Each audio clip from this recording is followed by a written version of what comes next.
All right. Good evening. The July 13th, 2026 Select Committee on the Seattle Transportation Benefit District will come back to order. It is 5:03. I am Rob Socket, Chair of the committee. Will the committee clerk please call the roll? Councilmember Foster. Councilmember Hollingsworth. Present. Councilmember Juarez. Councilmember Kettle. Here. Councilmember Lynn. Here. Wait, was that Lynn? Apologies. Councilmember Lynn. Let's read the last council member. Councilmember Lynn. Councilmember Rink. Present. Councilmember Rivera. Present. Councilmember Strauss. Here. Chair Saka. Here. Chair, there are 6 members present. All right, thank you. The rest of the council members are excused until they arrive. Good evening, colleagues, members of the public. Welcome and thank you for joining us today. Really important conversation. We're gonna get the chance to hear from you all directly as we consider this proposed Seattle Transit measure and the various amendments that each committee member has offered. It is important to remember that public input isn't just about checking the box, but rather it's a foundation for effective, accountable policymaking. When residents have a voice in shaping projects, programs, and services, we build public trust. And we also help create solutions that are more equitable, more durable, and more broadly supported. I want to thank all members of the public who are taking advantage of this opportunity to share your perspectives directly with us today. Your insights strengthen our decisions, and your engagement helps us build a transportation future that truly works for everyone. As a friendly reminder, an administrative note, friendly reminder to all my council member colleagues that my office has been setting up quick one-on-one conversations with each of you to discuss the proposed Seattle Transit measure renewal and your respective priorities. Please prioritize these quick huddle conversations over the next few, really by tomorrow, so we can make efficient and effective use of our very limited and fleeting time together during committee. So if you do not already have a meeting with me on the calendar, please have your staff work with my staff to make sure we get this critical conversation scheduled as soon as possible. Before we open up the in-person public hearing component, we had a earlier AM remote testimony opportunity. I want to just kind of level set, remind folks about the process. We will open with session 2, which is why we're here today, of this hearing, where we will accept in-person comments. We have scheduled this evening's session in order to provide an option for members of the public who are unable to attend this morning's virtual session. Registration for in-person comments began promptly at 4:30 p.m. tonight, and will continue until we have heard all registered speakers. If we have more speakers than time allotted, we'll continue the conversation from there, but everyone, I think today, will likely get 2 minutes. At Thursday's Select Committee meeting, that will be at 9:30 in the morning, we will be accepting written public comments only.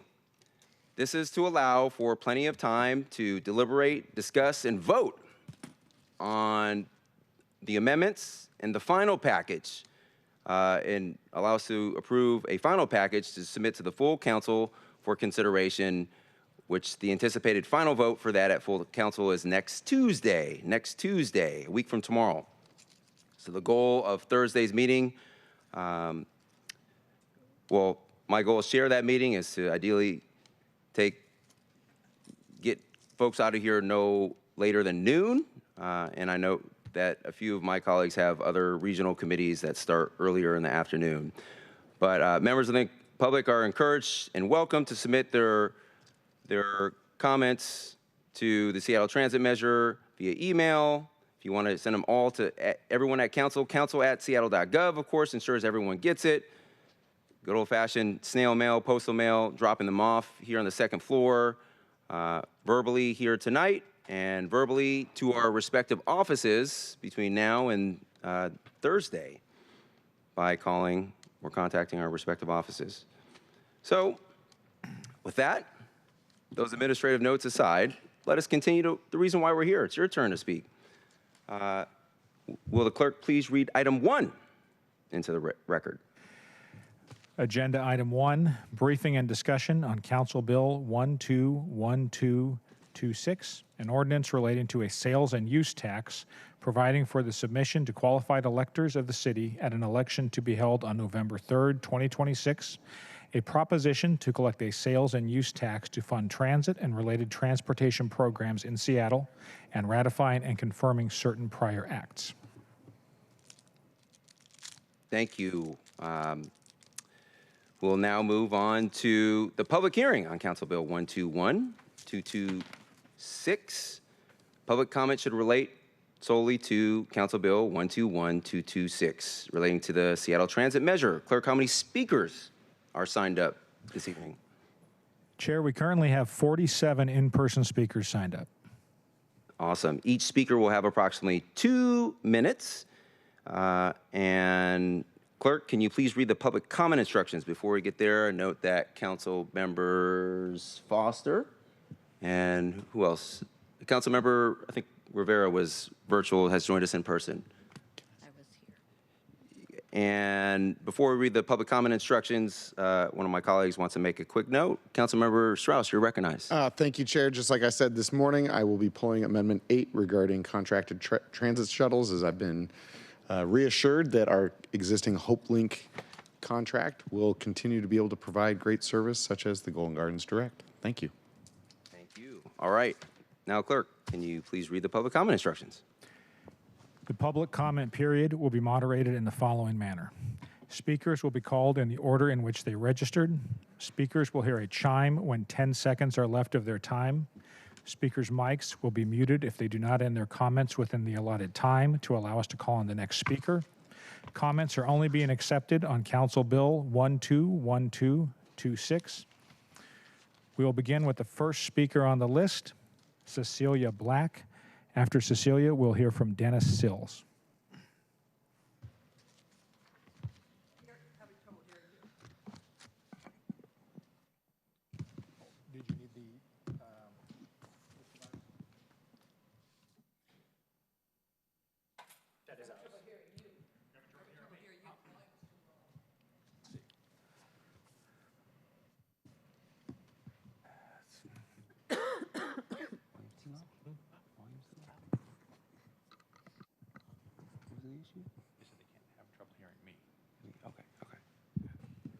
Is this better?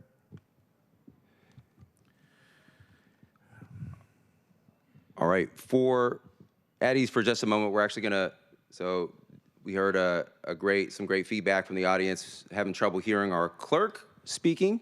So what we're gonna do is hopefully adjust the volume of the clerk's microphone, and then clerk, I'm gonna ask you to reread the public comment instructions. And again, everyone is gonna have 2 minutes. Is this better? This is better. Okay, thank you. Okay, the public comment period will be moderated in the following manner. Speakers will be called in the order in which they registered. Speakers will hear a chime when 10 seconds are left of their time. Speakers' mics will be muted if they do not end their comments within the allotted time to allow us to call on the next speaker. Comments are only being accepted on Council Bill 121226. We'll begin with the first speaker on the list, Cecilia Black. After Cecilia, we'll hear from Dennis Sills. Hi, my name is Cecilia Black. I am a wheelchair user and an advocate with Non-Drivers Alliance, and we work with non-drivers across the state to build a transportation system that works for us. And that means frequent and reliable transit in all neighborhoods, not just downtown, but the areas where people can afford to live. I just want to say this loud and clear. People with disabilities depend on transit. It is our lifeline, and it is one of the biggest barriers we face is transportation.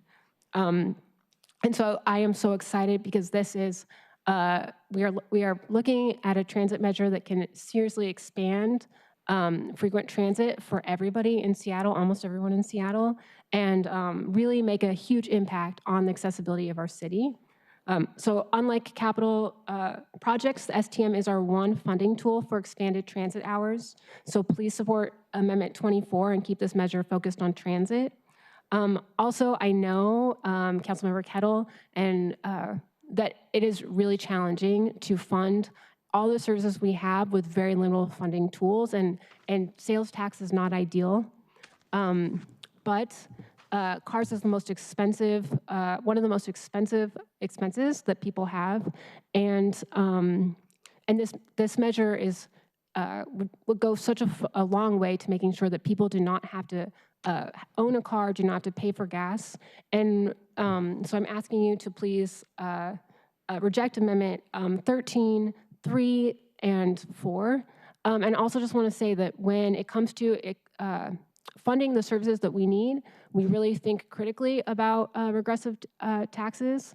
But every day, non-drivers and people that don't rely on our car system, we help fund a very regressive system that's focused on cars. And so please really think about what this is funding, not just the tax, and pass this transit measure to its fullest. Thanks. Thank you, Ms. Black. Our next speaker will be Dennis Sills. After Dennis, we'll hear from Fletcher Crone. Good afternoon, council members. My name is Dennis Sills. I work at the Downtown Seattle Association. At the Downtown Seattle Association, we've long believed that investing in transit is investing downtown.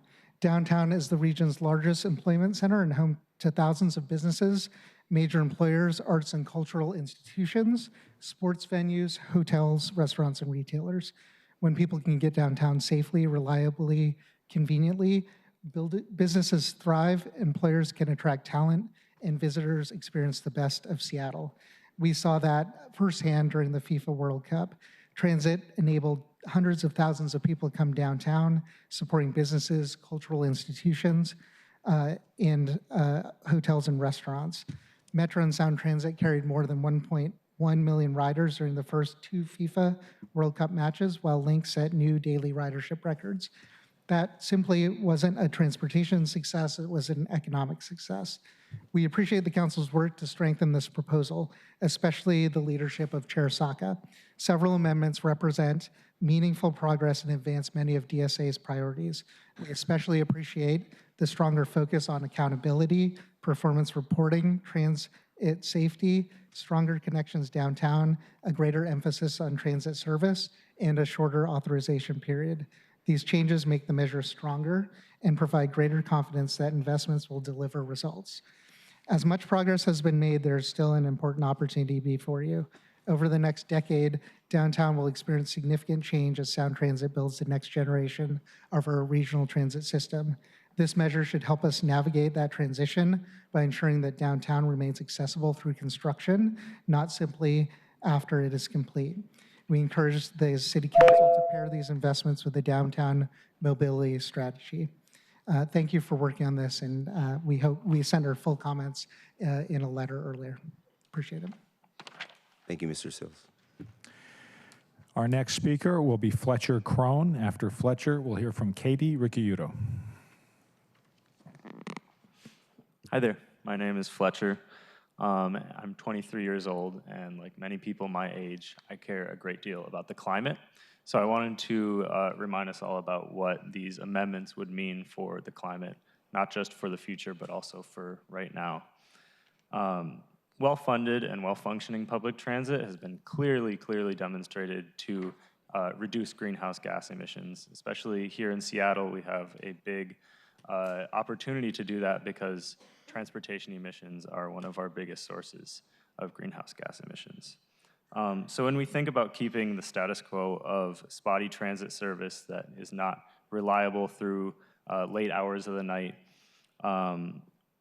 and think about the amendments such as Amendment 13, which would continue that status quo, what does that actually look like in the future? It looks like continued climate change. It looks like irregular weather. It looks like wildfires, floods, and all of the costs that the city would have to bear because of those weather events.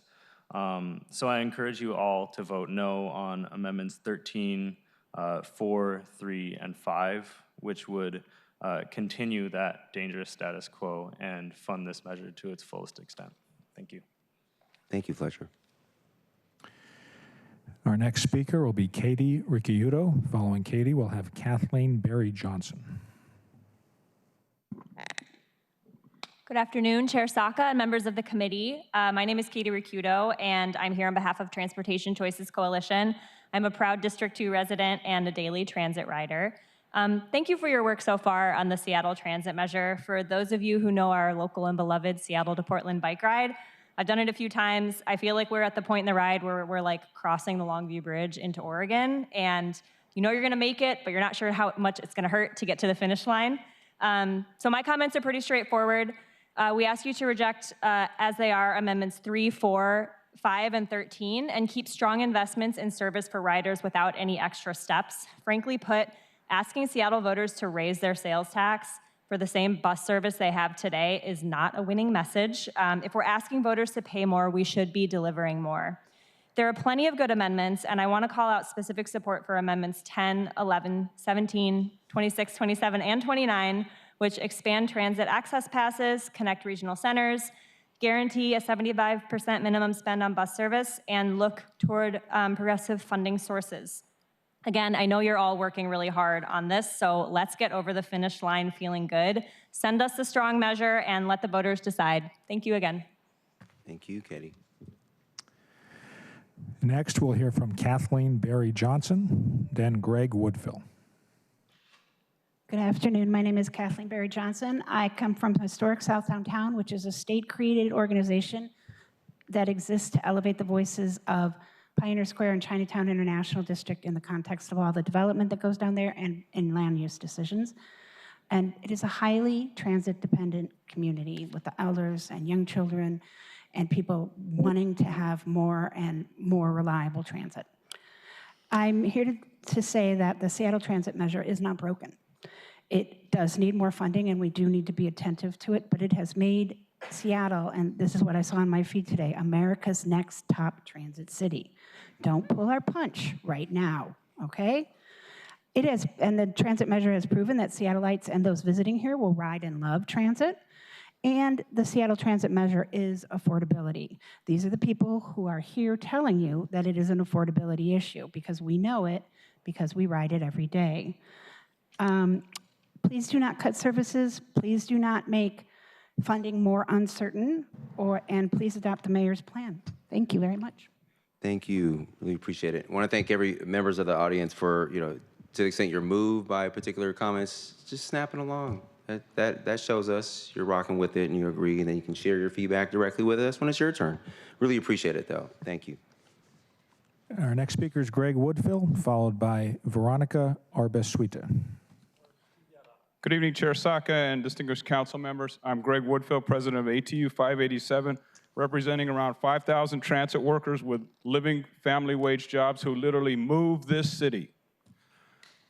Our members count and depend on this city council to help support the public transit that your residents use, value, and clamor for, as you always have in the past.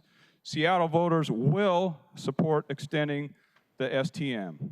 We know that because the current measure got an 80% yes vote, and the public is clamoring for even more safe, reliable transit. The question is, will the council put forward a bold enough measure that truly protects and expands public transit service and their constituents' access to it, or just push the protection and expansion of transit service well down the road?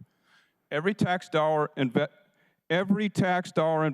into public transit is by definition progressive, not regressive funding.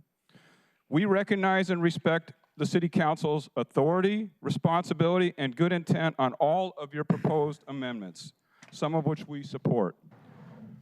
Our union implores you to ultimately advance this proposal with a full 0.3 tax for the full 10 years without annual approval requirements or without an annual redirecting of unused service dollars. On the last two items, we acknowledge Metro's difficulty in the past to deliver service, but my firsthand knowledge and experience is that Metro has gone a long way to fix that problem, and you have this union's assurances that we are working with Metro in current negotiations to eliminate this problem. This This STM directly affects our members' livelihood. How you vote could affect their endorsement decisions going forward. Thank you very much.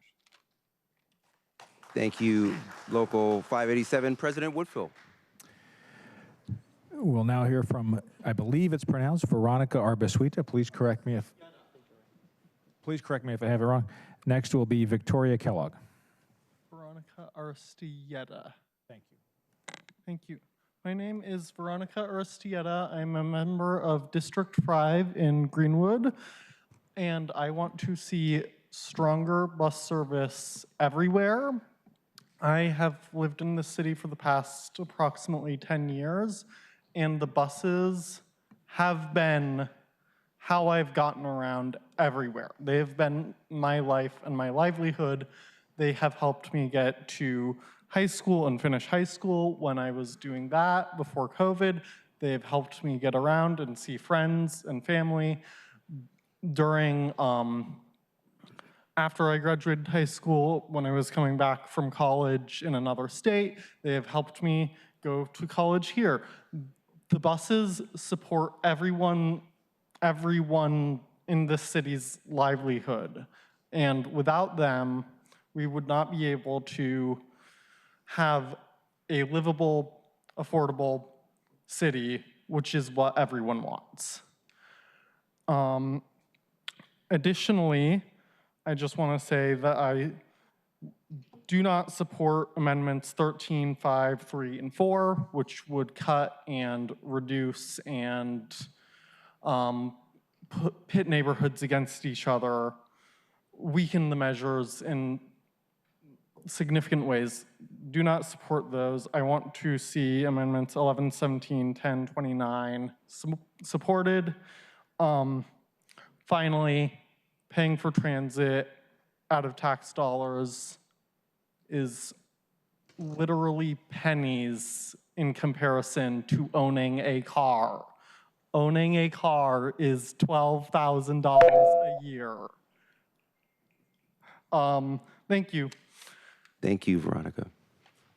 And friendly reminder, when you hear that chime, that means you have 10 seconds left, so thank you. Next, we'll hear from Victoria Kellogg, followed by Kelly Reefer.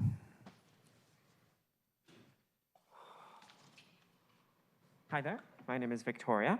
I'm a resident of Little Saigon in District 2. I'm mainly a bicyclist, but I do take transit frequently.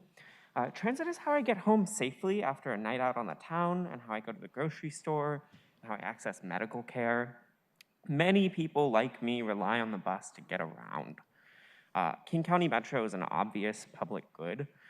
Failing to deliver the full Seattle transit measure or tying up funds in the red tape of the Seattle process would be a betrayal of your many constituents who use transit as their primary mode of travel, as well as the general public who would see worse traffic as transit service is reduced.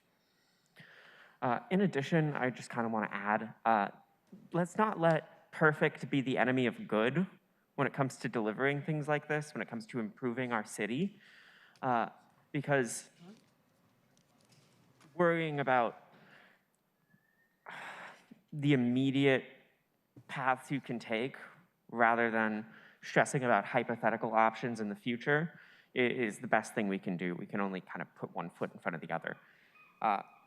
I specifically would like to ask that the council reject amendments 3, 4, 5, and 13, and support amendments 10, 11, 17, and 29. Transit is the future of our city and the only realistic path to Vision Zero. Thank you. Thank you, Victoria.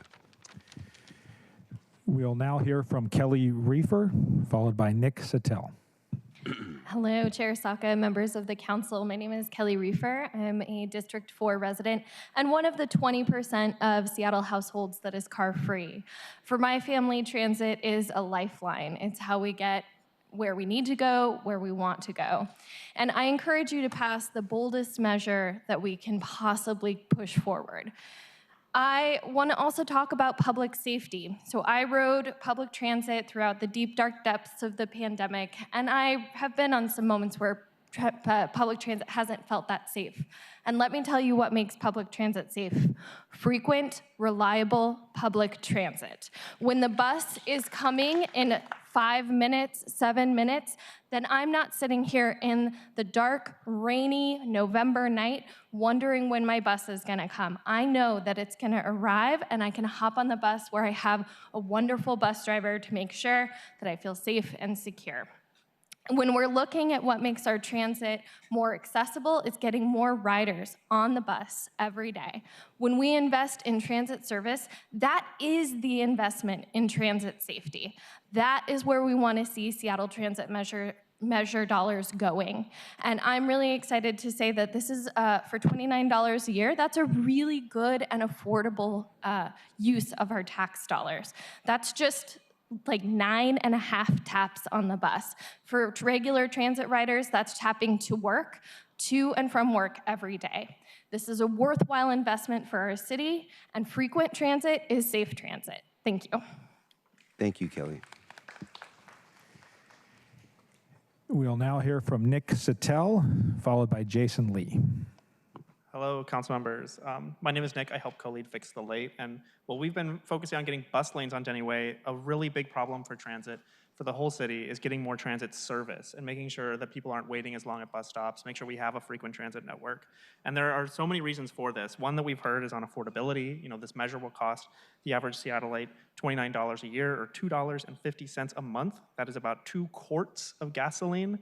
And the alternative is driving a car, which is $1,000 a month. And you know, I think we've heard today and we see around the city that being able to have an affordable transportation option is what makes Seattle an amazing place to live. You know, having a way to get around without having to pay for insurance, pay for gas, pay for a car payment, all money that leaves the region and goes to automakers in Detroit or insurance companies in New York or you know, oil-producing countries in the Middle East. You know, paying for the bus and paying for our sales tax is money that stays in Seattle and helps our local economy. But more importantly, having a better transit system is what makes the city more livable. You know, the joke that I heard at public comment this morning is that in Capitol Hill, we say, you know, when your friends move to Ballard, you might as well say goodbye because they're so far away.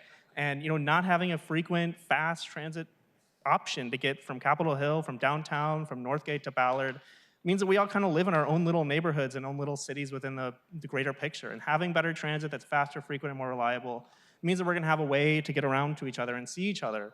And you know, having that unity and connection across the different neighborhoods means that we can have a more unified Seattle. And also, you know, having more transit is good for business. You know, we have this crisis downtown of office vacancy, and you know, we're not gonna have more workers downtown with less transit. We're not gonna have more workers anywhere with less transit.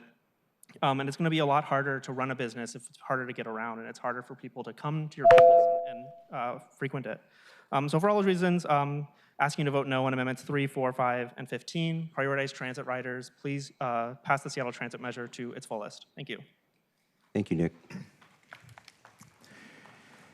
It's time to hear from Jason Lee, who will be followed by David Hill. Good afternoon, council members. My name is Jason Lee. I co-lead Fix the Late with Nick, who just spoke, and I live in Capitol Hill. I've spoke to you countless times now about how many drivers we're adding to our roads every single year, 13,000. I really want to drill that into your mind. By the end of these 10 years, we would have filled Lumen Field to capacity twice, and the traffic that we experienced during the World Cup, we'll be begging for that again, because it'll be so much worse in 10 years unless we do something about this, about our traffic and get people onto transit. And it's not just hypothetical for me anymore, it's actually become personal, because my mom is visiting me from Dallas. She's actually in the crowd right now. And yesterday we tried to go, to Ballard, which, you know, like Nick said, is an ordeal. We got off the train at U District, and the next 44 was not coming for 36 minutes. The 44 was not even on the departure board. We went from U District to Ballard through Fremont. We did not get to spend time at the Ballard Market. We did not get to buy food at the Seafood Fest because of this. If you're talking about affordability, sure, I saved money, but that's because I didn't get to support the local businesses that I want to support. I also looked at how long it would take to get an Uber there. It would have been more than $30. That's more than the cost increase of this transit measure. After we visited the locks, then we got a little lucky. There was a 33 right on time to bring us down to the downtown area and Seattle Center. But then after that, we wanted to go to Cary Park. there was not another bus for, again, 20 minutes. We did end up taking Uber that time because my mom hiked already on Saturday. She told me she did not want to hike on Sunday, so I was not going to send her up Queen Anne to get to Cary Park. That cost me $10. That, again, is a third of the annual cost of this price increase for a two-person household. Please reject amendments 3, 4, 5, and 13. Thank you. Thank you, Mr. Lee, and welcome to Seattle to your mom. It's time to hear from David Hill. After David will be Dave Schultz. Hey y'all, it's me, David Hill, for like the 4th time in these STM hearings. I think you know me by now, 15-year car-free resident of Roosevelt, member of the Transit Riders Union. I love to fund public transit to the max. I'm back to remind you that we can't afford to play it safe with the Seattle Transit measure. We don't want a watered-down package that just maintains the status quo or keeps us running in place.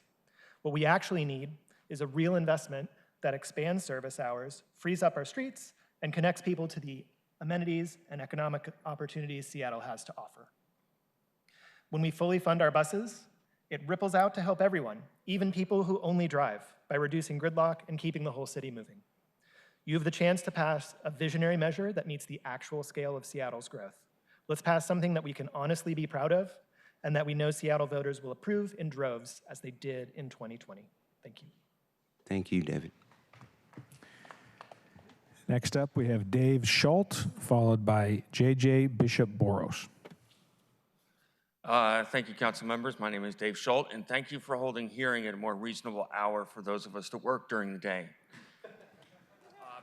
I cannot drive, and when I'm not cycling, I'm completely dependent on the buses. They get me to where I'm going, when I need to be there, hopefully, and I do not want to be late for any dates that I go on, because I don't go on very many, so I want them to count. Thank you, and to really solve the problem, tax the rich. Thank you, Mr. Schultz. Our next speaker will be J.J. Bishop Boros, followed by Patrick White. Hi, everyone. My name is JJ, and I'm a resident of D3. I'm here today to support the mayor's plan to increase funding specifically for more service hours. I work from home in Madison Valley, so don't commute to work and instead rely on public transit nights and weekends. The opening of the Rapid Ride G was life-changing for me. Its frequency and reliability outside of rush hour allows me to get to my gym and grocery stores and to get home safely from the clubs. The same is not true of other supposedly frequent buses like the 8 and 48. Getting to my sister's house in Ravenna by bus is a nightmare, since neither bus along that route is frequent or reliable on nights or weekends, making transfers long and unpredictable. Please vote for Amendment 29 to increase the guaranteed share of funding for service to 75% and against amendments that would shift funding away from service. Thank you. Thank you, JJ. We'll now hear from Patrick White, followed by Jason Weil. Good afternoon. My name is Patrick White. I live on First Hill in District 2, and I'm a regular transit rider. I do not own a car. The point of the STM is to increase transit service, so that's what it should focus on, sending as much funding as possible towards service. We have other funding pools for other priorities, such as bus lanes and stop upgrades. And yes, we do need an increase. There are still lots of gaps in our network, particularly on nights and weekends. We still have routes that run once an hour on weekends and some that don't run at all. Even on weekdays, some neighborhoods are served hourly or peak only or no bus at all. And on Sundays, the First Hill streetcar, one of our flagship routes, does not have any definition of frequent service and ends way too early. In fact, that's a very common problem throughout our network, buses ending too early or starting too late. This is particularly bad for people who work odd hours, and those jobs tend to be paid less than average. And so that is a regressive tax, forcing them to own a car. That is unacceptable, and we need as much as possible to go to service in order to fix these gaps. And we absolutely do not need a third of the measure completely removed. There are several amendments that ask for a report on this, a study on that, just a load of red tape that bogs down Metro staff. We don't need any of that. And requiring council to approve every little detail of service every year? I'm more confused than anything else. I get the amendment numbers jumbled up, so I'll keep it simple. Say no to micromanagement and say no to service cuts. Give voters a strong measure that runs the most service possible. Thank you. Thank you, Patrick. Next up, we have Jason Weil, followed by Superiv Morgan. Good afternoon, council members. My name is Jason Weil. I am a District 6 resident. For 17 of the 20 years that I've lived in Seattle, I didn't own a car. So like 1/5 of Seattle residents, I relied primarily on transit to get around. Transit is a vital public service for all of our residents, commuters, and visitors, and it needs as much funding and attention as we can give it. With our city's growth, we need to plan for a future with more people riding more buses and trains to get around. The city demands and needs more transit, not the same level and not less. So I'm urging you to support Amendments 8, 10, 11, 17, and 29, and to oppose Amendments 3, 4, 5, and 13. The city needs fair and progressive taxation to benefit everyone. Owning a car is very expensive, but this measure only costs the average two-person household about $29 per person per year. That's a very reasonable cost for a vital service that's going to serve our city well into the future. Thank you. Thank you, Jason. Our next speaker will be Superiv Morgan, followed by Pauline Van Sennis. It's Superliv Morgan. Thank you. Good afternoon, council member. It's good to see a lot of you. I am a Seattle Housing Authority tenant, renter, living in a Seattle Housing Authority building on Capitol Hill, District 3. I rely on the transit, metro, the trains, and I use the free Orca cards through the program that allows us Seattle Housing Authority tenants to use those free Orca cards. And that is literally what is saving me. And some of you want to cut and limit that program. I would not be able to afford if you do that. So reject that amendment and any other bad amendments like that, and fully support full measure of the Seattle Transit measure. Support the full version of it. Thank you so much. We'll hear from Pauline Van Sennis, followed by Jane Rose O'Neill. Hi, my name is Pauline. Hi, my name is Pauline Van Sennis, and I'm your famous transit fairy, as well as a member of the Transit Riders Union. Long ago, a metro operator described his bus this way. He referred to it as the people's limousine, people's limo. I do a lot of cleanup and have been working for years to encourage transit by cleaning bus stops and making people more comfortable and wanting to get out of their cars and try transit.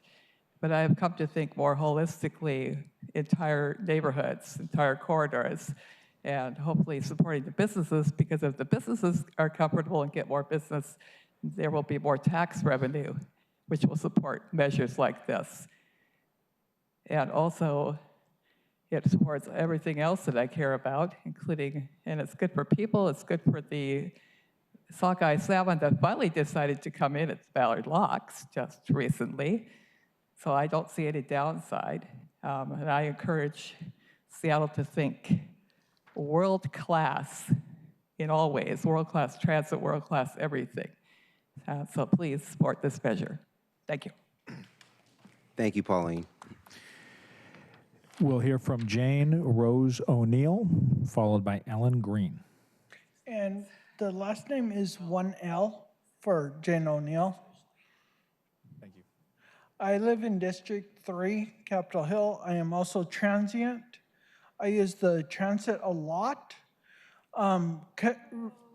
Cutting or rejecting 13, 5, 3, and 4, and supporting 11, 17, 10, and 29 would help myself get around easier, meaning buses are more frequent and more reliable and more safer.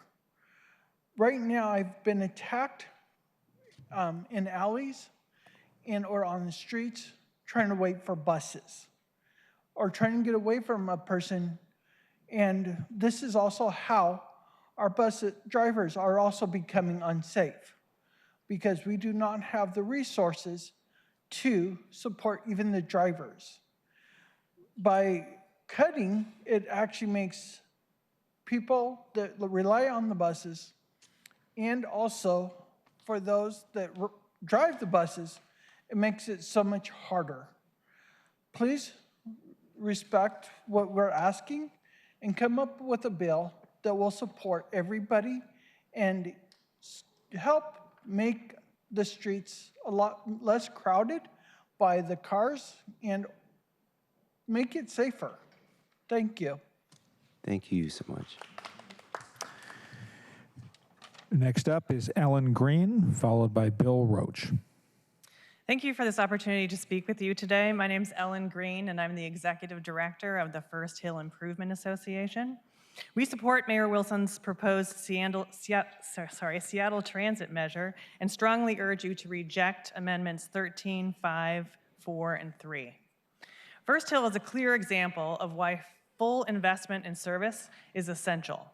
We're a dense urban neighborhood with healthcare workers, patients, students, and residents who depend on transit as a daily lifeline.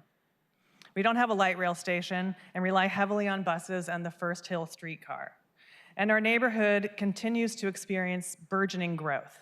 This includes residential high-rises, in addition to Harbor View's anticipated new tower, as well as Swedish's new medical tower. With these, we expect an influx of critical hospital care workers and patients seeking needed care in the near future. Especially for our medical workforce and visiting patients, reliable, frequent, all-day, and overnight service is not a convenience. It is a critical piece of our infrastructure. This is for our neighborhood, those it serves, and the city. Thank you for your leadership and for protecting a transit system that truly serves Seattle. Thank you. Thank you, Ellen. Bill Roach will now speak, followed by Rosalind Burrows.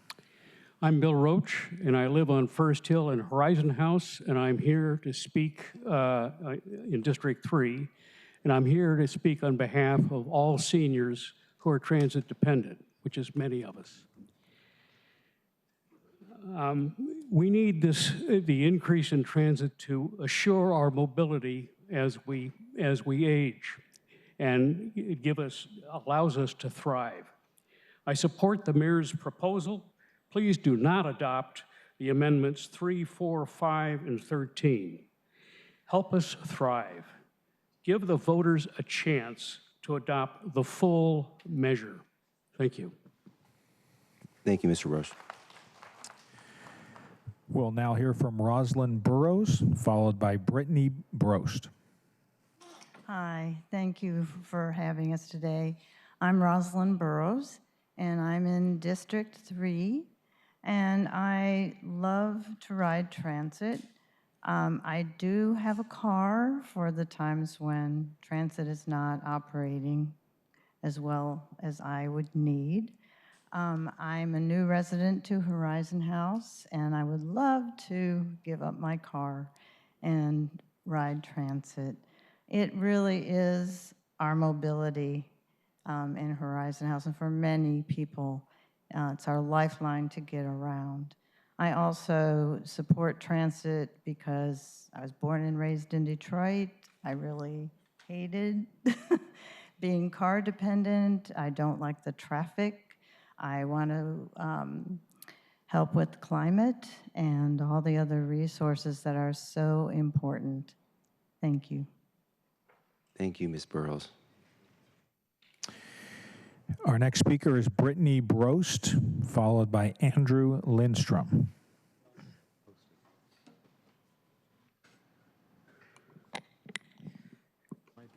Good evening, Council. My name is Brittany Brost. I'm a resident of District 7. I have never been able to drive. Recently, DOL did accidentally send me a driver's license instead of a state ID. I found that absolutely hilarious, so apparently I can now drive. Just kidding. They have not perfected Beam Me Up Scotty yet. If you're young, ask the old person or the nerd in the room. Transit is not optional for many reasons for many people. I'm not going to list them here. You've heard many of them tonight.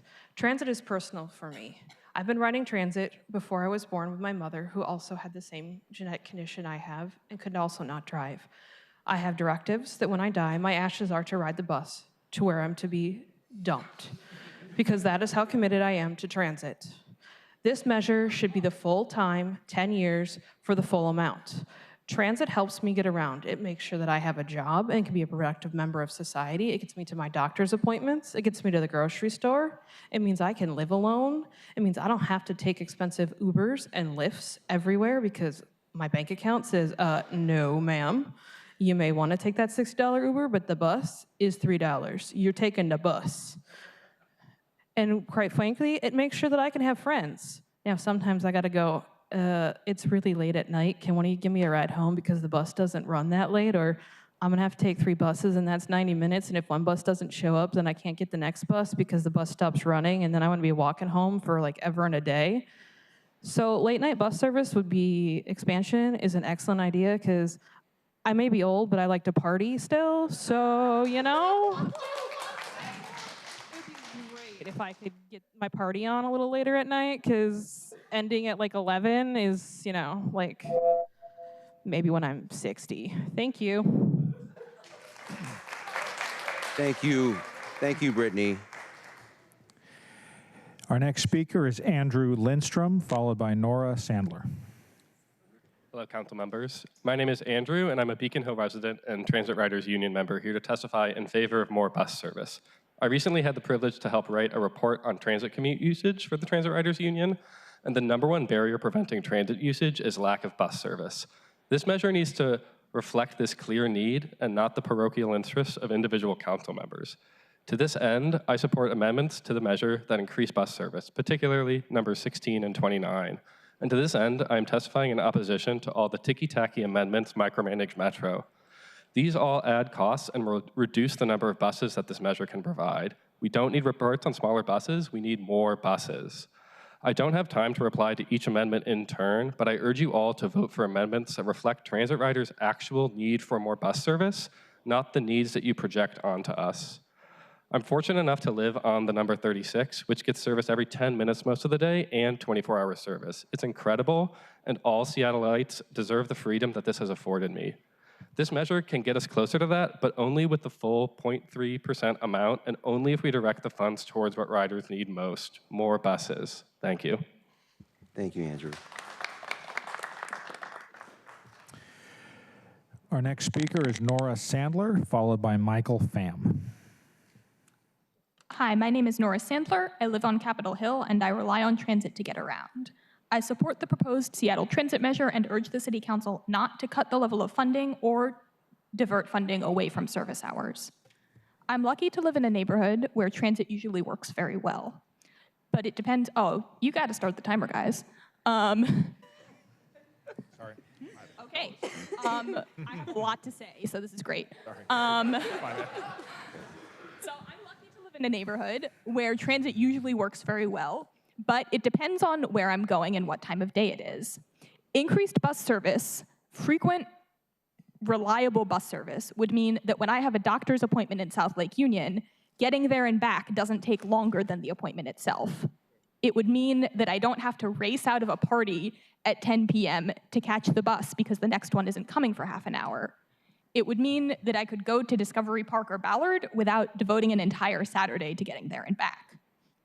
Seattleites who own cars also need better bus service. More bus service means the option to visit any neighborhood without paying an arm and a leg for parking. It means the option to commute by transit instead of by car, even if you don't work a 9-to-5 schedule. And it means the option to maybe only have one family car instead of 2. More bus service makes all of that possible. It helps all Seattleites keep more money in their pockets, get more time back, and experience everything that the city has to offer. And it's worth every penny that we invest in it. Thank you. Thank you. Thank you, Nora. Next, we'll hear from Michael Pham, followed by Eric Hammerland.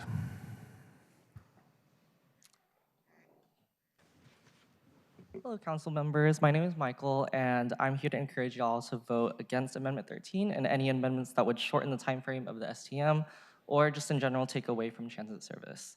As someone who relies on the H line for almost all aspects of my life, from going to work, visiting friends and family, and going out to events around town, More transit service would improve my life and well-being as well as many others out in Seattle. When I first came to Seattle in 2019 without a car, I had tremendous independence when it came to traveling around Seattle after work, because I knew that most routes would come at least every 15 minutes. Unfortunately, with COVID and increased operational expenses, Seattle Transit Service is not to the levels that it was in 2019. With the mayor's proposal for the STM, we can get back to that point. We've seen and heard from the World Cup that people want to take transit to experience the fun that Seattle has to offer. A lot of news agencies and articles even put Seattle near the top in the rankings for just being a great place in the World Cup in general. I ask that the council vote for more transit service and continue that fun in Seattle, especially when we look towards possibly hosting the Women's World Cup in 2031 and hopefully getting that 5th star. Thank you. Thank you, Michael. And let the record reflect, Councilmember Lynn has joined us remotely earlier, I think right before public comment officially started. So thank you. Our next speaker is Eric Hammerland, followed by Greg Cannon.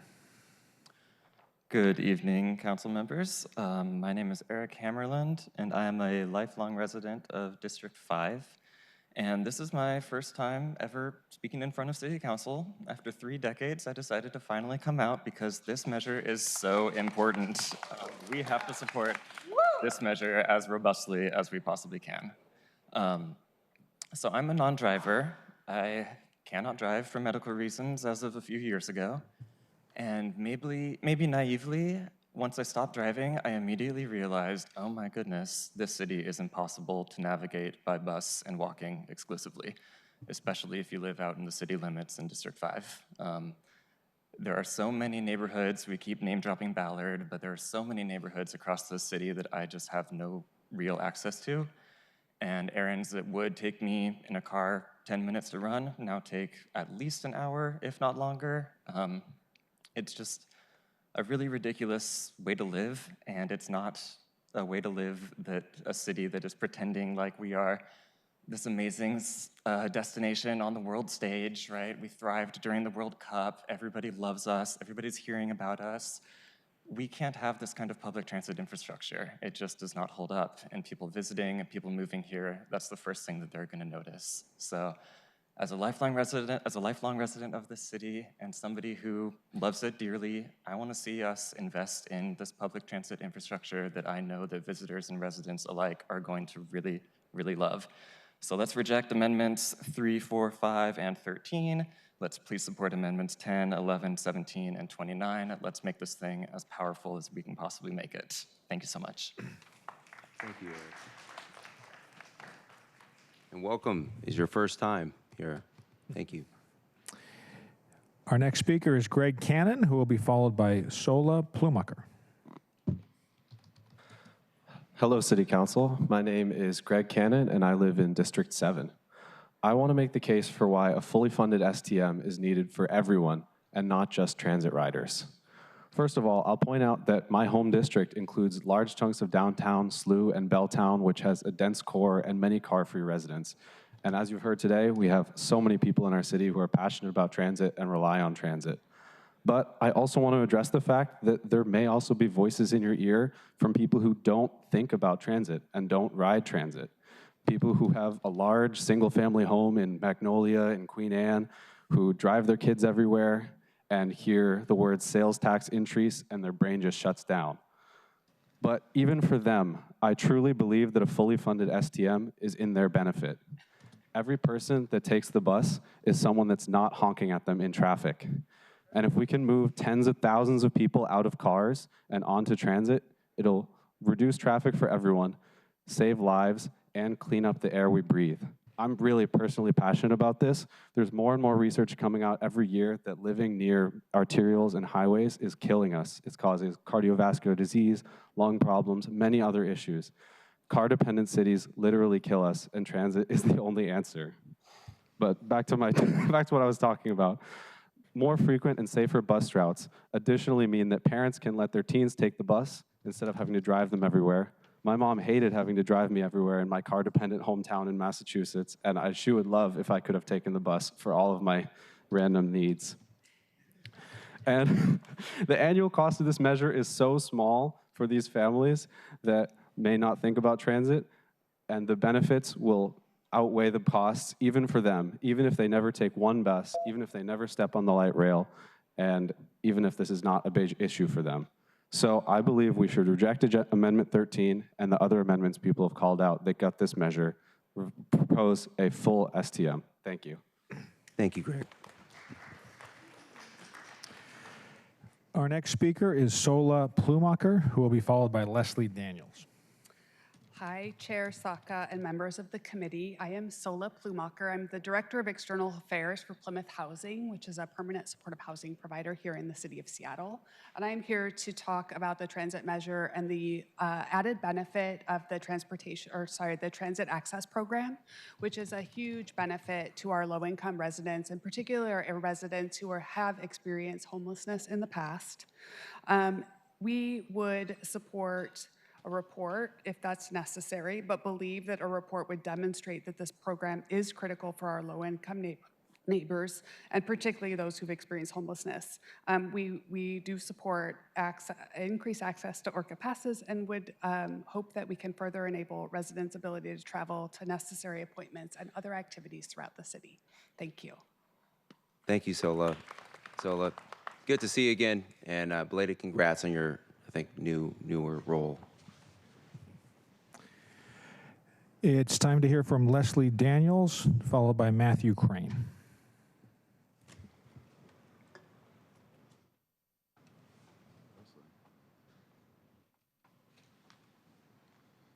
Is Leslie Daniels still with us? We'll move on to Matthew Crane, followed by Lam Ho. Hello, my name is Matthew Crane, and I live in the Uptown neighborhood, District 7. One of the main reasons I chose to live in Uptown is because there are multiple frequent bus routes, such as the 8 and the D line, that get me where I need to go, when I want to, whether that's going to my job, meeting friends for dinner in Ballard or Capitol Hill, going home from a fun night in Capitol Hill, or simply exploring other parts of my city. Frequent all-day bus service that is funded through the Seattle Transit Measure has made these kind of trips easy for me, and so that I don't need to have the financial burden of owning and maintaining my own car. It helps me afford to be able to live and fully enjoy what my city has to offer. As the council considers with the renewal of the STM for this year's ballot, I ask that the measure put to the voters maximize the investment made towards more and better bus service for Seattle. The people of Seattle have clearly and consistently shown that we want our city to make this investment boldly, so please listen to those voices and do not scale back this renewal, impose unnecessary bureaucratic hurdles, or use this measure to micromanage transit service. Thank you. Thank you, Matthew. Our next speaker is Lam Ho, followed by Simon Thornton. Thank you, council members. My name is Lam Ho, and I'm the general manager for the Transit Riders Union. I'm a resident of District 7.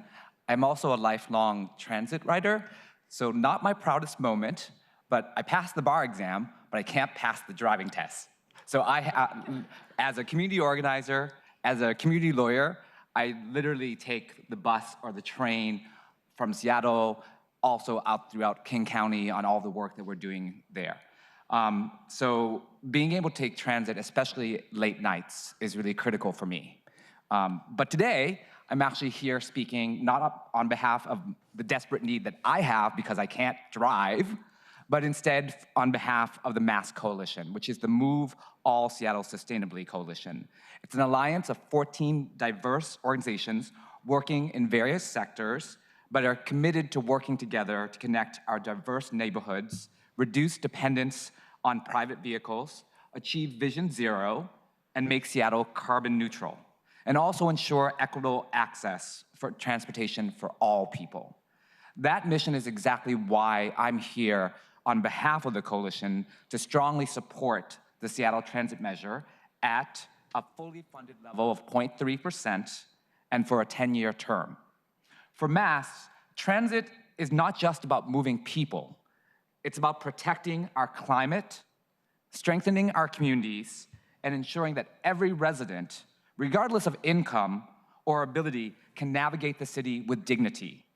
Our coalition works at the intersection of mobility, accessibility, livability, and climate.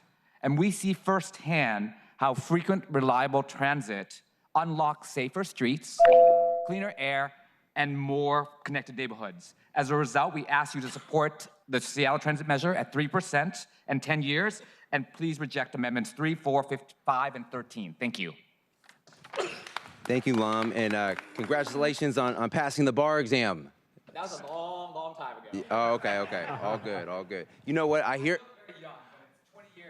I hear the State Bar Association is like waiving the bar like taking requirement or something. Can you imagine? Malpractice waiting to happen. But anyways, thank you, Lam. Thank you. Our next speaker is going to be Simon Thornton, followed by Michael Thornton. Hello, council members. My name is Simon Thornton, co-founder of Art Station Mount Baker, and I'm here today to express support for the Seattle Transit Measure and to share my experience as a resident of the Mount Baker neighborhood.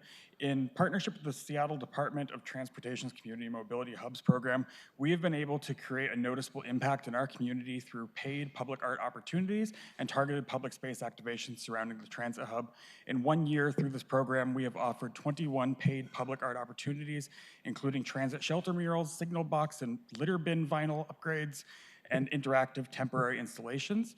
This program has created low barrier and high impact opportunities for hyperlocal and emerging artists, including nearby students at Franklin High School, while creating a welcome sense of city investment in the Rainier Corridor. It has flexed the muscles of interdepartmental cross-agency collaboration, and perhaps most importantly, it has made the Mount Baker Transit Hub safer, more welcoming, and more comfortable to travel to, from, and through. All of this is to say, as you consider this measure, I encourage you to consider the impact that public transit has beyond the boundaries of the railways and streets to maximize the positive impact of our transit hubs and to continue supporting the kind of broad-based community investment that programs like Community and Mobility Hubs provides to neighborhoods like ours. Thank you. Thank you, Simon. Now we'll hear from Michael Thornton, followed by Melanie Guteman. Hello, good evening. My name is Michael Thornton. I live at the Mount Baker Transit Station and I lead Art Station Mount Baker. I want to thank SDOT for recognizing that transit stations can be more than places people pass through. Through the Community and Mobility Hubs program, they can become places where communities come together. At Mount Baker, we've seen what happens when the city treats a station as part of a neighborhood. One community hub activation brought together SDOT, SPD, Sound Transit, KC Metro, local students, artists, and neighbors for a day of art, chest, and community gathering. That partnership has since grown to 21 paid public art stations across the Mount Baker Arts Corridor. This is not decoration. Art is a safety tool. It creates stewardship, brings positive activity into public spaces, and helps people feel that they belong there.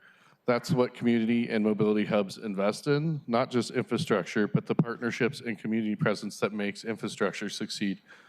Please continue investing in the Community and Mobility Hubs program through the Seattle Transit Measure. Mount Baker is proof that when we invest in community, transit becomes safer and more welcoming for everyone. Thank you. Thank you, Michael. Our next speaker will be Melanie Guteman, followed by Harper Nally. Good evening, Council. My name is Melanie. I live in District 3, and this is my first time ever giving public comment. I strongly support a transit measure that increases bus service. My household doesn't have a car for so many reasons: the cost, the climate, not having to deal with the hassle of car ownership. But most of all, I fundamentally believe that public transit is the best way to move lots of people efficiently through our dense city. I want the choice to take transit to be easy for all Seattle residents, which means fast, frequent, reliable service. With that in mind, I ask that you reject the amendments that reduce or redirect funding away from these goals, specifically 3 and 13. And additionally, King County Metro deserves a stable funding source, so ditto for amendments 4 and 5. I think our region has a lot of appetite and enthusiasm for public transit. Our light rail is now the nation's most ridden. And I think that if more bus routes were like Rapid Ride G, my beloved, the bus would become a no-brainer for so many more people. Thank you. Thank you, Melanie. And again, to you, welcome as well for your first time here. We'll now hear from Harper Nally, followed by Ashwin Boombla. Hi, I'm Harper Nally. I'm from District 3, and I'm a student.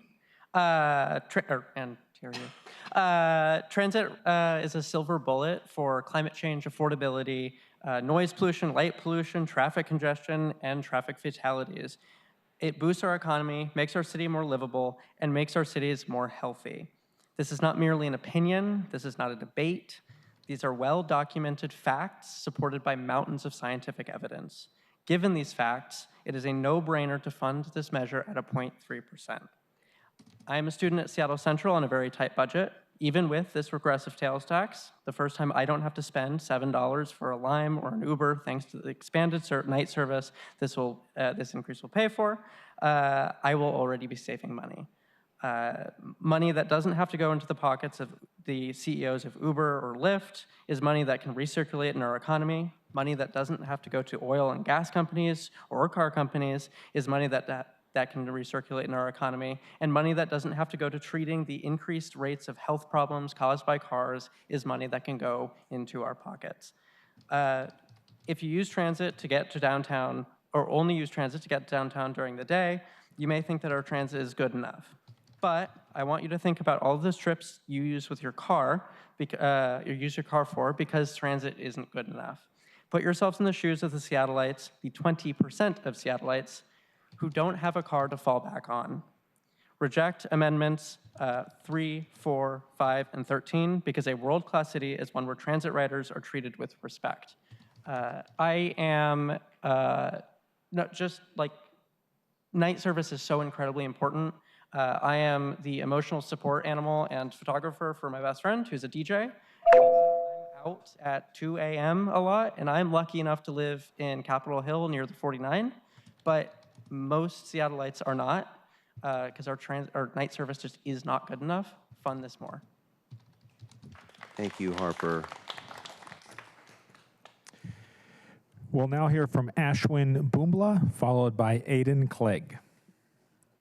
Hello, Council. My name is Ashwin Boombla. I am one of the co-chairs of the Transit Advisory Board. I was here before you, along with my co-chair, Zach, a few weeks ago, where we expressed the TAB, which is an oversight board for the use of STM funds. We expressed the TAB's position on the mayor's proposal. And, you know, people before me today have spoken more eloquently and interestingly into why we want to fund transit. TAB feels the same way. This morning, we sent out a letter to all of your offices expressing our position on various amendments that have been proposed. So I'll take this time to kind of relay TAB's thoughts here in this forum as well.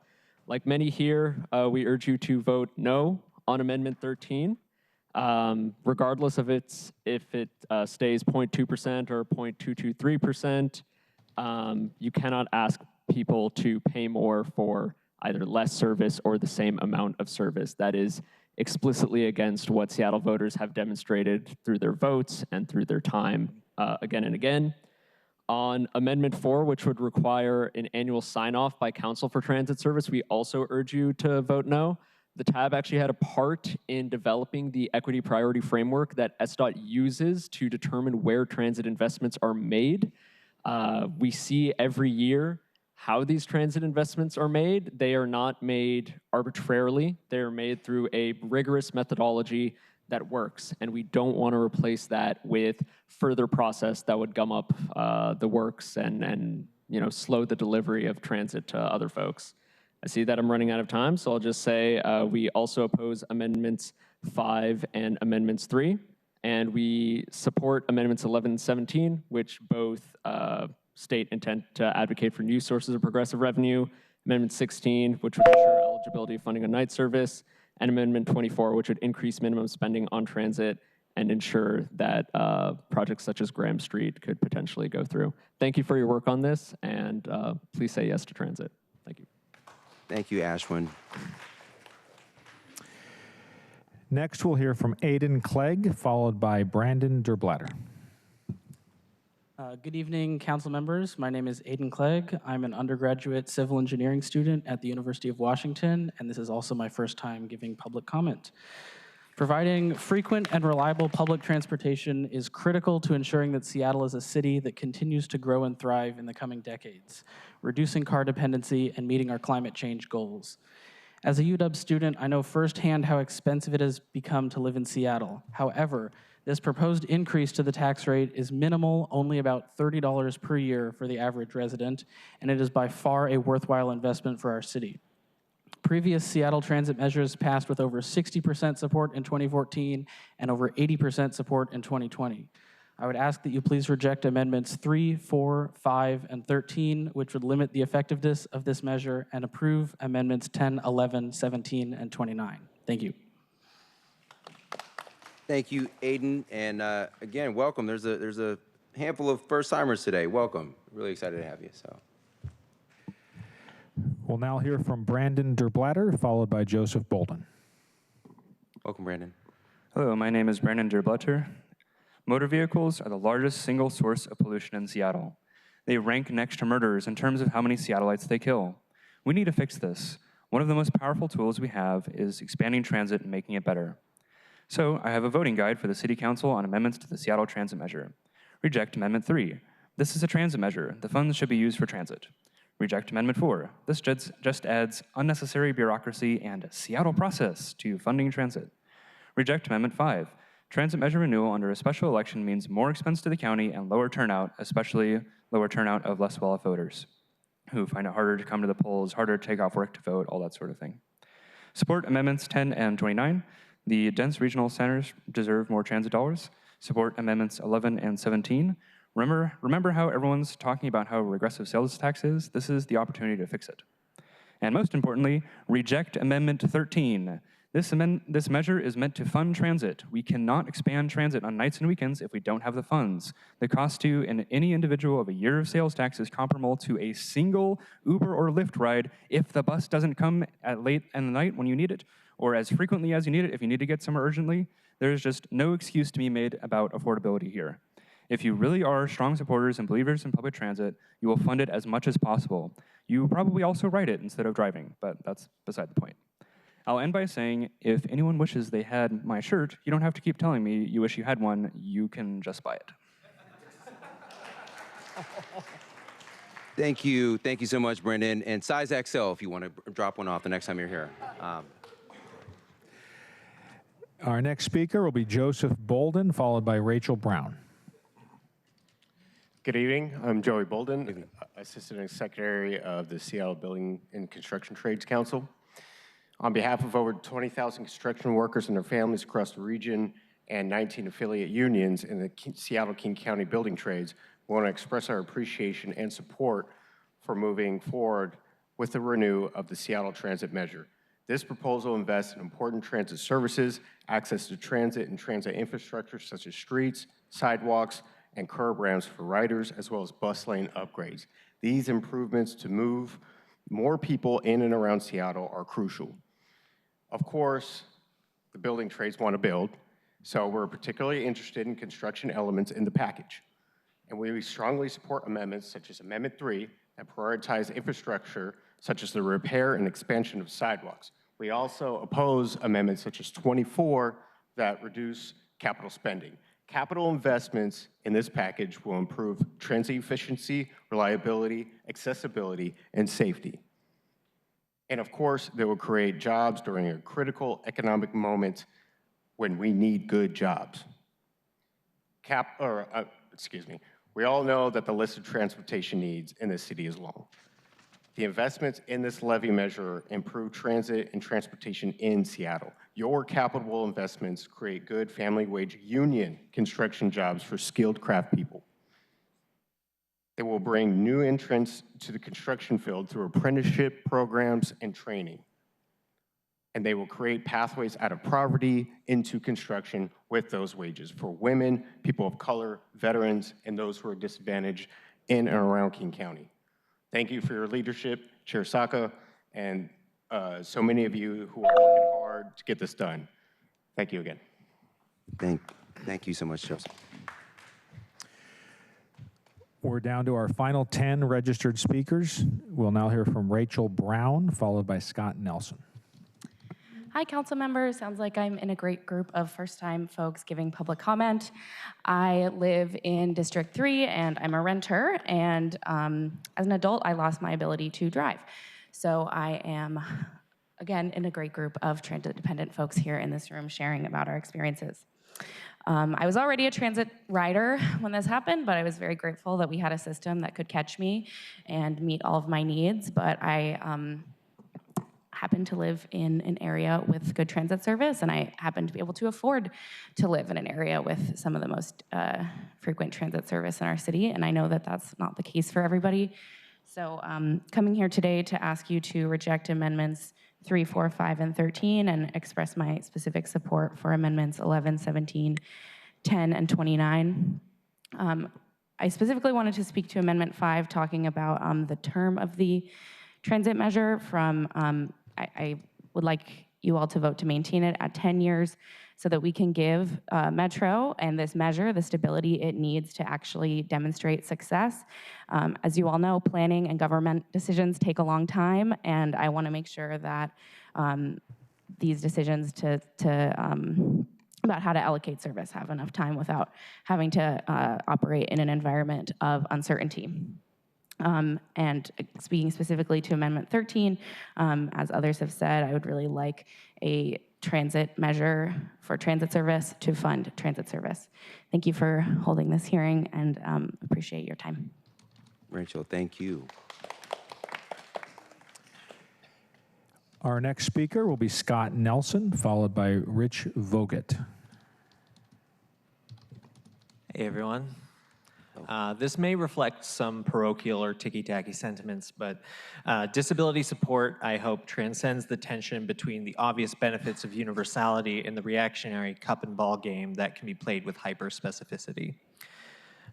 Thank you for the opportunity to speak. My name is Scott Nelson, and I am a carless, licenseless renter from Chinatown International District in District 2, as well as co-chair of the Seattle Disability Commission.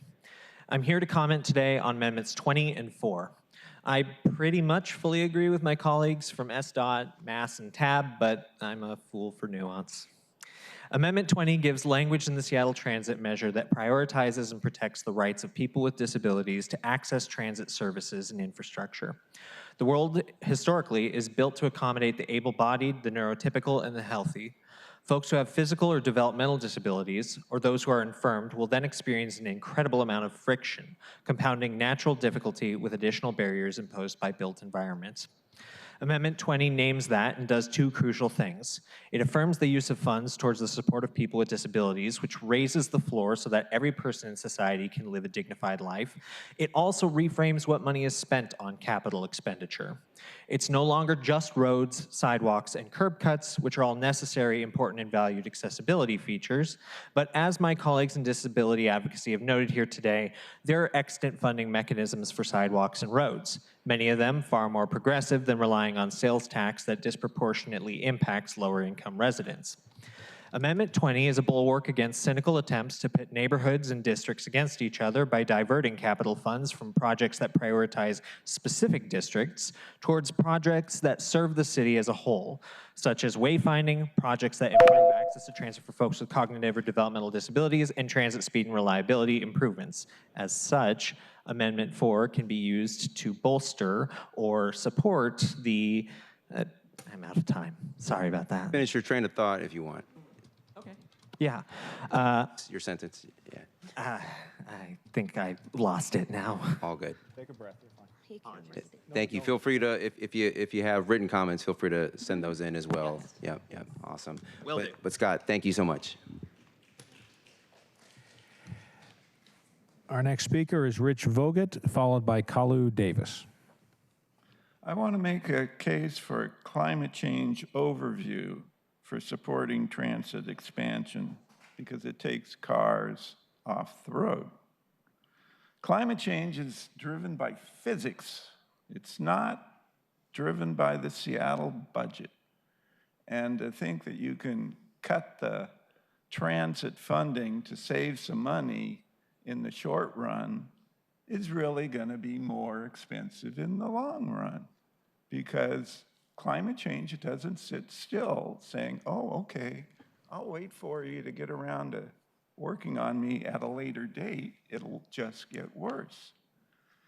And I'm so old, I can remember the old Bardol oil filter black and white TV ad that said, pay me now or pay me later. And it makes no sense to postpone.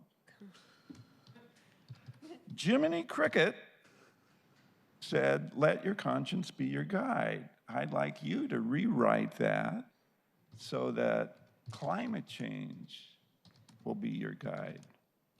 Put it on a Post-it that whatever you're about to work on, ask, is it going to increase climate change? Yes or no? If it's a yes, you got to oppose it.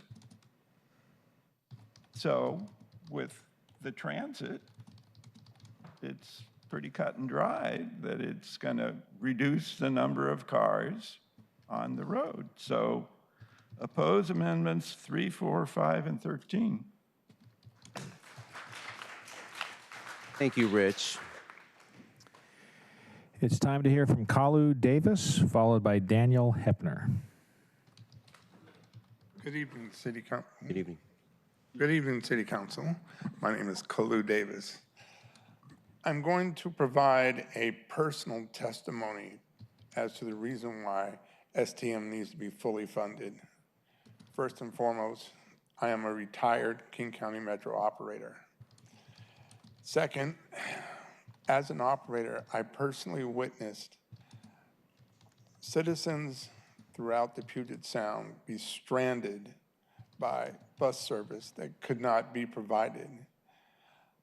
At 12:30 in the morning, my boss called me off the road during snow and ice, and I had reached a 16-hour workday, and I begged to keep going because there was 35 people outside my door, and I couldn't open it up because my boss told me I will call the state police because I violated the law if I go beyond the 16 hours. I was at 15 hours and 32 minutes with enough time to get back to the base. Having said that, a fully funded STM would provide the service needed round-the-clock hours as well as during snow and ice, which is important. And furthermore, if you take it a step further, look at all the DUIs that are issued throughout the state and throughout the nation. A better funded transit bill would allow bartenders and bar owners to reach out to those transit agencies to be able to guide and instruct their patrons onto buses that are easily available throughout the night and cut down on DUIs and traffic accidents. Thank you. Thank you, Mr. Davis. Next up is Daniel Hepner, followed by Clinton Attaway. Hello, I live in Capitol Hill in District 3. I'm Daniel Hepner. In 2019, when I moved to Seattle, I made the decision with my girlfriend. We both sold our cars. And every day, that decision saves me more money than the sales tax would cost me in a year, cost us in a year. That said, 2019 was one of the best years for Seattle's bus network, at least in the time that I've lived here, because right after that, COVID hit and the bus network was slashed. Back then, a frequent route was one that came every 10 minutes, not every 15 minutes like today. And yeah, our bus network has a long way to go to fully recover to where it was. Now, 6 years later, we need to be taking the path of boosting transit service at every opportunity to get to the city's frequent transit network goal. Another personal example here from just a month ago, when I needed to get to the airport at 5 a.m., thanks to Sound Transit's new night bus service from downtown, I was able to save $60 on an Uber to the airport, but I still had to get a $15 Uber just to get downtown from Capitol Hill because the city's local night bus service is underfunded and would have forced me to wait downtown for 30 minutes. Amendments 13, 5, 3, and 4 would all move us further from that frequent transit network goal. Reducing the sales tax rate with Amendment 13 saves each member of the public a tiny amount of money each year, but results in huge and noticeable reductions in service that will leave more people having to take Ubers to get downtown. I also want to call out Amendment 4 in particular because I'm just tired of the government making things that should be managed by professionals like transit service choices into political questions. Let the Metro service planners do their job. Thank you. Thank you. We'll hear next from Clinton Attaway, followed by Tanisha Sepulveda. Good afternoon, council members. My name is Clinton Attaway. I live in District 2. Shout out to Councilmember Lynn and Chair Saka. Thank you for hosting this. We began this meeting with the understanding that we're hosting for public input because that's going to build public trust. And I've been keeping a tally of the public input, and it is short of universal against 3, 4, 5, and 13. There are no advocates here for 13 or 4 or 5, and we are 1 for 3. So if that public input is then immediately rejected, if that can't move the dial in any way, I don't believe that's going to lead us to an increase in public trust. I think that's only going to further us from that objective. So thank you. Thank you, Clinton. We'll now hear from Tanisha Sepulveda, followed by Avery.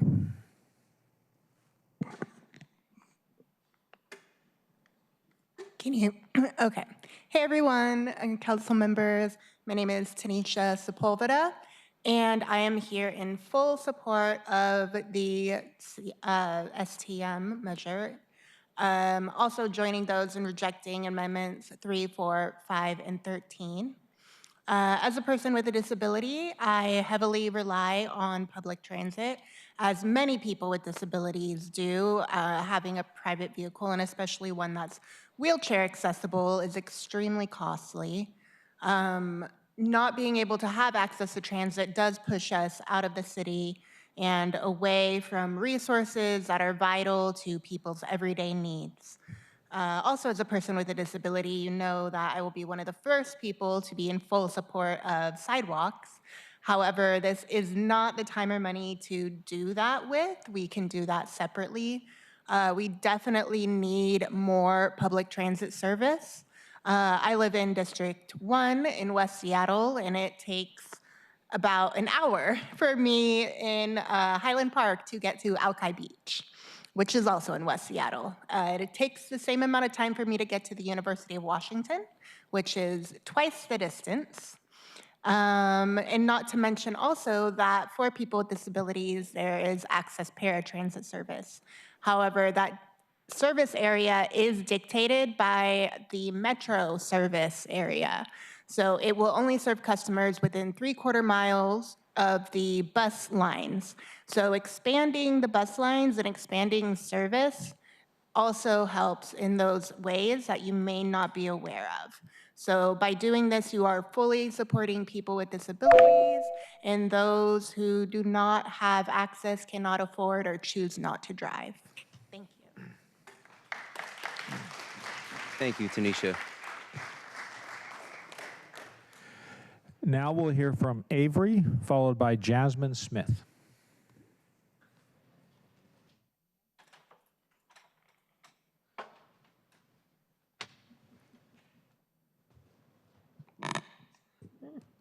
Hi, council members. Hello.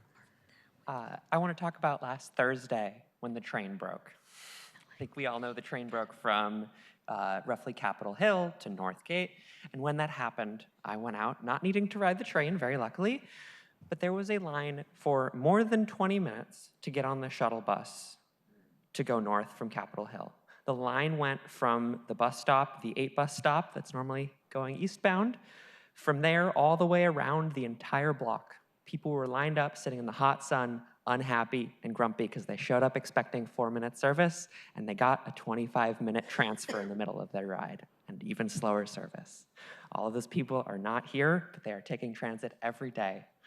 And those are the people who need this. On behalf of all of those people, we want a more frequent, fast, and region-wide transportation network. On a personal note, I'm spoiled by that same 4-minute frequency. When I take the bus, whether that's the D or the G, or even the H, I'm dreading the wait. It's 5 or 10 or 15 minutes, and especially the complete lack of night frequency. I know it's not going to be the same as the train in the middle of the night, but I should be able to get home in a reasonable amount of time. This is the right use for a sales tax to fund local services. Funding the state's general fund is the cause of our ultra-high sales tax, not increasing Seattle Transit measure. I hope you'll go big and make this create lots of service. Thank you. Thank you so much, Avery. Next, we'll hear from Jasmine Smith. After Jasmine, if Leslie Daniels has returned, it will be her opportunity to speak. Hi, my name's Jasmine Smith, and I live in Lower Queen Anne, and I was able to fall in love with my neighborhood because it has robust transit access. Whenever I move, which I have to do in October, or change jobs like I did 2 years ago, the first thing I look at is transit access and if I can keep a frequent and reliable ride. Frequent, reliable service is the lifeblood of our city and how people can afford to live here, but also how people can enjoy every corner of our beautiful city and come together, or get home without clocking in a lot of miles with 2 a.m. walks from the hill. We do have a regressive tax system, and we're working on it. But what's more regressive than raising the sales tax is cutting our bus services. When I move, I don't want to have to leave my neighborhood. But if I do have to leave my neighborhood, every neighborhood should be an option with more transit access, not less. Fully fund our people's limo. A safe, vibrant, and affordable world-class city depends on it. Thank you. Thank you, Jasmine. At this point, we would like to check to see if Leslie Daniels, who previously wasn't available when her name was called, has returned to the building.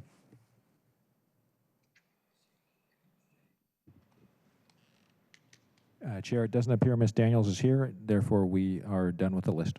Thank you. Just to confirm, is there anyone else who has not yet spoken who wants to see an opportunity? Looks like there's a gentleman here in the front, red shirt. Let's get him to sign in and have some time.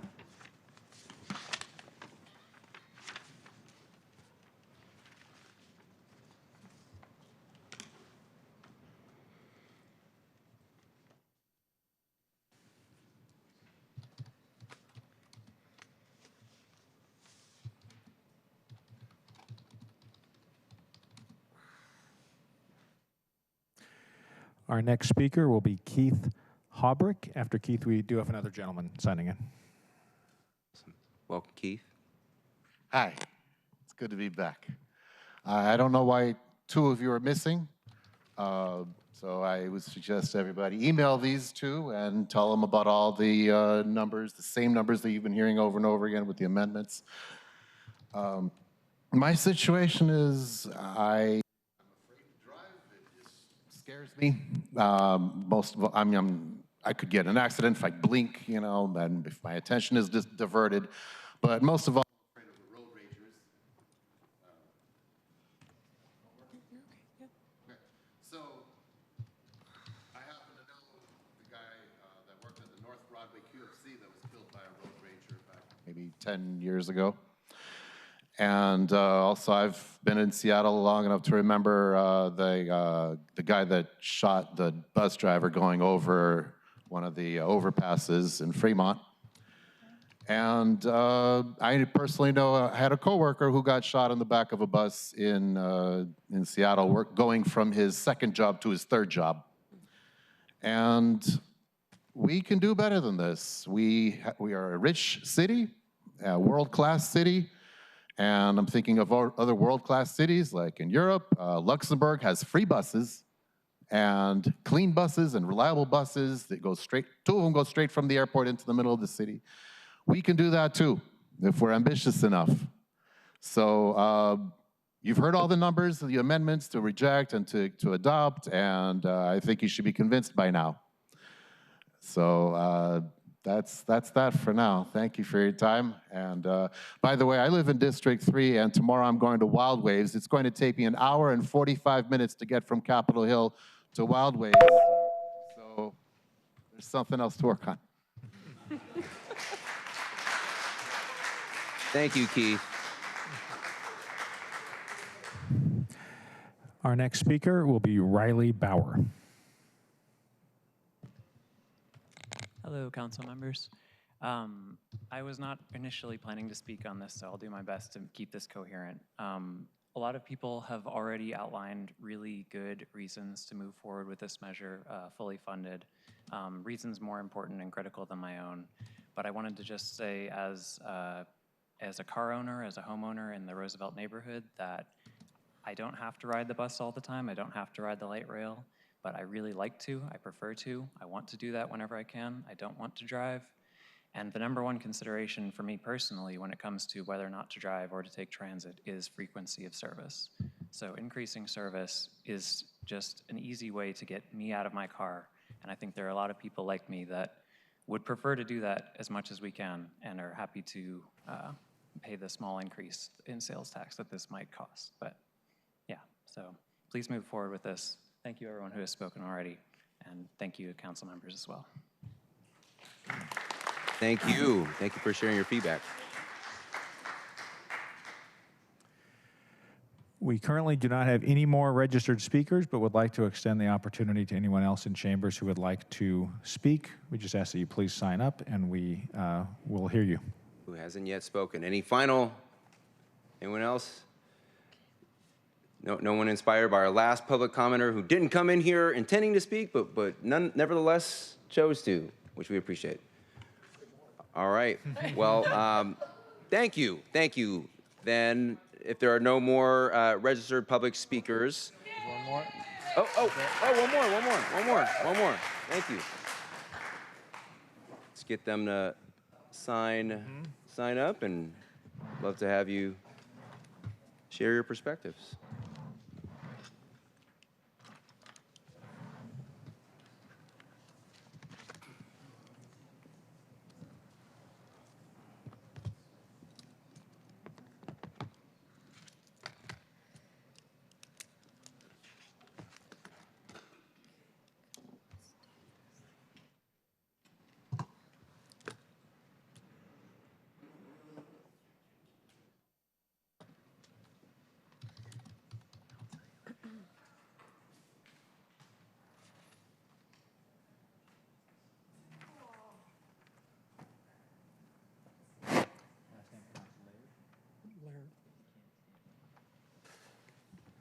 Our next speaker will be William Laird. Welcome, William. We moved here to Seattle in 1988 from Washington, D.C. And when we moved in, we live in West Seattle, above Alki. We used to catch, I can't remember the route number, but came every 30 minutes. And pretty soon, they downtoed it now where they have a Route 57 that comes 4 times in the morning, 5 times in the evening going back into town. So we lost that service. And now we have to walk up a steep hill to get up onto California Avenue. But what I wanted to bet is I've been seeing the transit from that time to today, and they've gone so far and they've done so much that I hate to see progress stop at this point. It's kind of like starting on a house and then stop. It'll start to decay a little bit. Then when you decide you wanted to make it better, you're going to have to go back and redo what you already had. And my pro is for the pay the extra tax for the transit. You've got a city that you can provide work for drivers, transportation for people that can't drive, and fill the bill for everybody. Thank you. Thank you, sir. I think that's it. There are no more additional registered speakers. Just want to confirm with our clerk. No more signups. That was it. Mr. William there. Okay. Cool. Well, thank you all again. Really appreciate the public feedback here, the engagement. We have reached the end of today's in-person public hearing. And thank you all again for sharing your perspective so directly with us and helping to enrich the broader dialogue and conversation. I appreciate everyone who's contributed to a thoughtful and productive discussion today. We will reconvene for the final meeting of the Select Committee on Seattle Transportation Benefit District on Thursday, July 16th, 2026 at 9:30 a.m. At this meeting, we will vote on the proposed amendments and the legislation itself, which will allow us to submit a final package to the full council a week from tomorrow, so next Tuesday, for possible approval, again, at the July 21st, Tuesday, July 21st City Council meeting to get this on the ballot and let voters take it from there. Colleagues, is there any final business to come before the committee before we adjourn today? Hearing and seeing no further business, we are adjourned. It is 6:44 p.m. Thank you.